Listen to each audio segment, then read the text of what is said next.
स्वतः संज्ञान क्या होता है? किन मामलों में न्यायालय स्वतः संज्ञान ले सकती है? आज इसी के विषय पर हम चर्चा करने वाले हैं। मैं डॉक्टर इरशाद खानम और आप सभी लोग देख रहे हैं आपके अपने YouTube channel I love talks. स्वतः संज्ञान लैटिन भाषा के सुयो मोटो का हिंदी रूपांतरण है।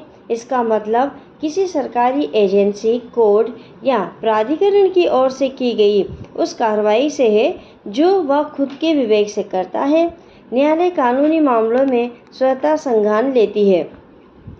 वह ऐसा तब करती है जब उसको मीडिया या किसी तीसरे पक्ष से सूचना प्राप्त होती है कि जनता के अधिकारों का हनन हुआ है। भारतीय संविधान के अनुच्छेद 32 के तहत लोगों को ये अधिकार देता है कि वह ऐसे मामले में देश के उच्च अदालतों और सुप्रीम कोर्ट में जनहित याचिका दाखिल कर सके।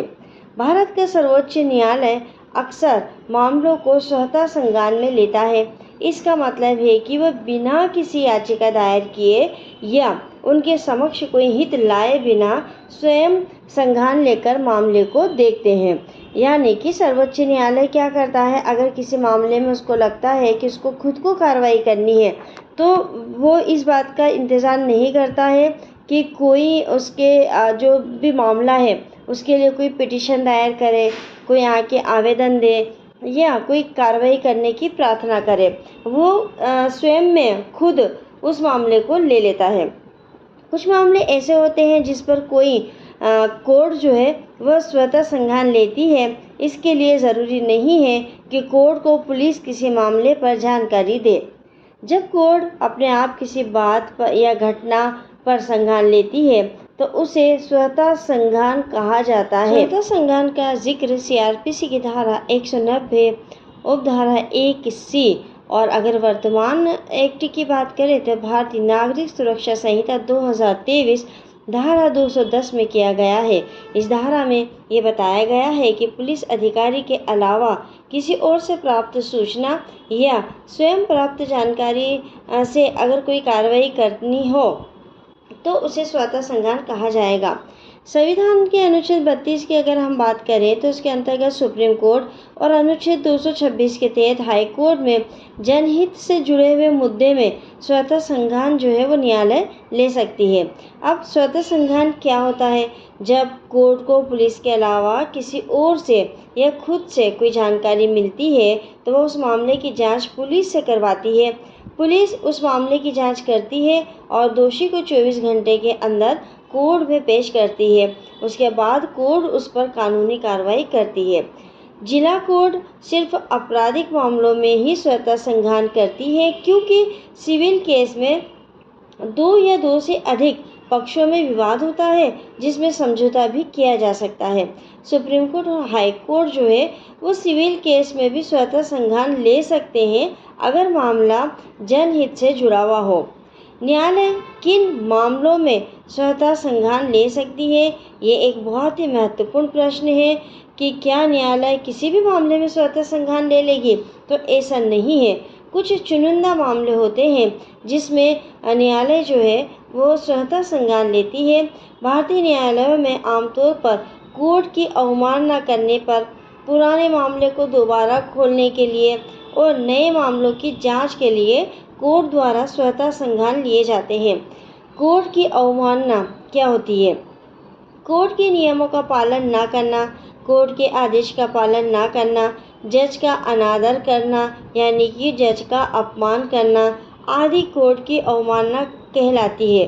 कोर्ट आमतौर पर किसी अधिकारी द्वारा किए गए कोर्ट की अवमानना करने पर स्वतः संज्ञान लेती है। पुराने मामले को दोबारा खोलना, अगर किसी बंद केस में कोई नया और पर्याप्त सबूत मिलता है तो कोर्ट स्वतः संज्ञान लेकर उस केस को फिर से खुलवा सकती है। नए मामलों की जांच के लिए पत्र, मीडिया या किसी और माध्यम से अगर कोई जानकारी कोर्ट को मिलती है तो उस पर कोर्ट कार्रवाई कर सकती है।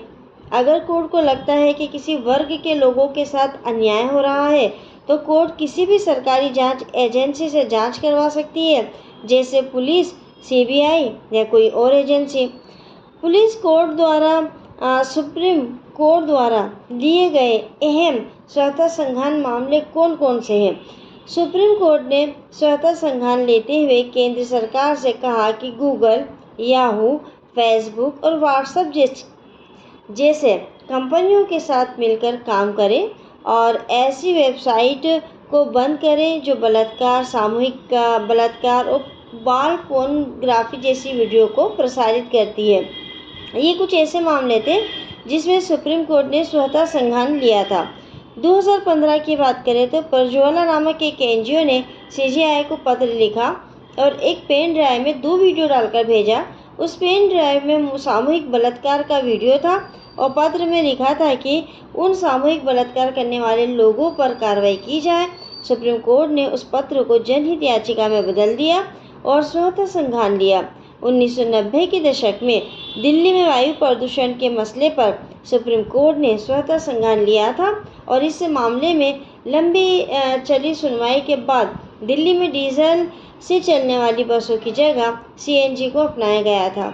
इसी तरह सुप्रीम कोर्ट ने चाइल्ड पोर्नोग्राफी पर स्वतः संज्ञान लेते हुए सरकार को नोटिस जारी किया था। उसने देश में चाइल्ड पोर्नोग्राफी को बंद कराने के केंद्र सरकार को वैश्विक टेक कंपनियों से बातचीत कर समाधान निकालने का आदेश भी दिया था।